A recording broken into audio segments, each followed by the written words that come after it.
انسانی عقل جو دیکھتی آ رہی ہے اسے مانتی آ رہی ہے، چونکہ انسانوں کے اندر عمل تولید ہے، انسانوں کے اندر شجرہ ہے، تو انسانی عقل نے یہ سوچنا شروع کر دیا کہ خالق کل شیء، ہر چیز کا پیدا کرنے والا اللہ ہے، تو اللہ کو کس نے پیدا کیا ہے؟ اس کے علماء کرام نے مختلف قسم کے جوابات دیے ہیں، اور قرآن کے اندر بھی جواب دیے گئے ہیں۔ علماء نے جو جواب دیا ہے وہ یہ دیا ہے کہ اللہ ابتدا ہے، اللہ ہی سے ابتدا ہے، اللہ سے پہلے کچھ نہیں ہے۔ جس طرح ایک سے پہلے کچھ نہیں ہے، ایک سے ابتدا ہے، اسی طرح اللہ سے ابتدا ہے، اللہ سے پہلے کچھ نہیں ہے۔ اس کو قرآن نے یوں دعویٰ کیا ہے، لیس کمثلہ شیء، اللہ جیسا کائنات کے اندر کوئی نہیں ہے، کسی جہان میں اللہ جیسا نہیں ہے۔ یہی وجہ ہے جب سے دنیا بنی ہے تب سے جتنے محققین آئے ہیں، جتنے دانشور آئے ہیں، جتنے فلاسفر آئے ہیں، جتنے سائنسدان آئے ہیں، کسی نے اس دعوے کا رد نہیں کیا، کوئی ایسی مثال پیش نہیں کر سکا جو اللہ جیسی ہو۔ تو یہ بات در حقیقت اللہ رب العزت ہی نے بتائی ہے، قل هو اللہ احد، اللہ یکتا ہے۔ احد اور واحد میں جس کو فرق آتا ہوگا نا، اس کے لیے یہ بات سمجھنا آسان ہوگا۔ احد عربی میں اس چیز کے لیے استعمال کیا جاتا ہے جو چیز صرف ایک ہی ہو، اس جیسی دوسری چیز نہ ہو۔ جیسے سورج ایک ہے، سورج جیسا دوسرا سورج کوئی نہیں، تو سورج کو ہم احد کہہ سکتے ہیں۔ اسی طرح اللہ چونکہ ایک ہے، اس جیسا کوئی ہے نہیں، تو اللہ کے لیے بھی احد ہے۔ اور واحد اس کے مقابلے میں استعمال ہوتا ہے، تو واحد اسے کہتے ہیں جو اس جیسا دوسرا بھی ہو۔ جیسے انسان ہے، انسانوں جیسے دوسرے بھی کئی انسان ہیں، تو ان کو واحد کہہ سکتے ہیں، لیکن اللہ کو نہیں۔ اللہ احد ہے، مطلب اللہ جیسا کوئی اور ہے ہی نہیں، اللہ یکتا ہے۔ پھر کچھ لوگ یہ کہتے ہیں کہ جس طرح ہماری نسبتیں ہوتی ہیں، ہمارا نسب نامہ ہوتا ہے، شجرہ ہوتا ہے، تو شاید اللہ کا بھی شجرہ ہوگا۔ اللہ پاک نے اس کا بھی جواب دیا ہے، لم یلد ولم یولد، کہ اللہ کی نہ تو کوئی اولاد ہے، نہ ہی اللہ کسی کی اولاد ہے۔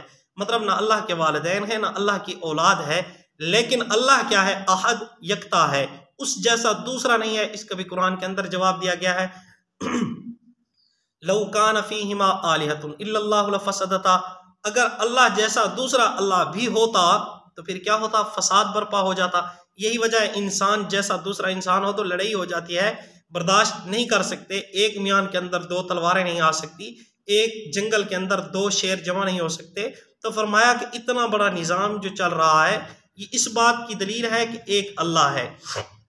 پھر 1,24,000 کما بیش انبیاء کرام علیہ السلام کا اس بات پر اتفاق کرنا کہ اللہ ایک ہے، یکتا ہے، اس بات کی دلیل ہے کہ اللہ جیسا کوئی نہیں ہے۔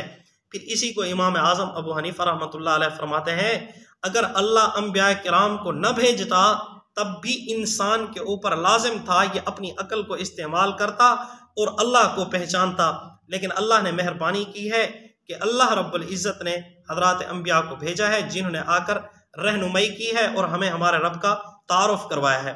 چونکہ انسانی عقل ہے، مختلف قسم کے وسوسات آتے ہیں۔ جب اس قسم کا نبی کریم صلی اللہ علیہ وسلم نے فرمایا وسوسہ آئے تو آپ لوگ یہ پڑھا کریں، آمنت باللہ ورسولی، کہ میں اللہ اور اس کے رسول پر ایمان لایا۔ جب اس قسم کا وسوسہ آئے تو آپ اعوذ باللہ من الشیطان الرجیم پڑھیں، آپ کا وسوسہ دور ہو جائے گا۔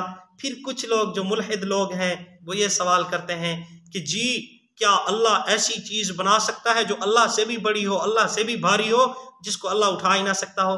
تو بھئی یہ فضول قسم کا سوال ہے۔